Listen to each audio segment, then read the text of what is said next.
தமிழகத்தில் மக்களவை தேர்தலில் போட்டியிடும் இறுதி வேட்பாளர் பட்டியலை மாநில தேர்தல் ஆணையம் வெளியிட்டுள்ளது. இதன் மூலம் வருகின்ற நாடாளுமன்ற தேர்தலில் தமிழகத்தில் உள்ள 39 தொகுதிகளில் போட்டியிட 950 வேட்பாளர்கள் தயாராக உள்ளது இறுதி செய்யப்பட்டுள்ளது. தமிழ்நாடு மற்றும் புதுச்சேரியில் மொத்தம் உள்ள 40 தொகுதிகளிலும் ஏப்ரல் 19ஆம் தேதி ஒரே கட்டமாக மக்களவை தேர்தல் வாக்குப்பதிவு நடைபெற உள்ளது.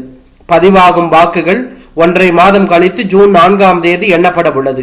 அன்றைய தினமே முடிவுகளும் தெரிய வரும். இந்நிலையில் மக்களவை தேர்தல் நடைபெற இருக்கும் நிலையில் அரசியல் கட்சியினர் தீவிர பிரச்சாரத்தில் ஈடுபட்டு வருகிறார்கள்.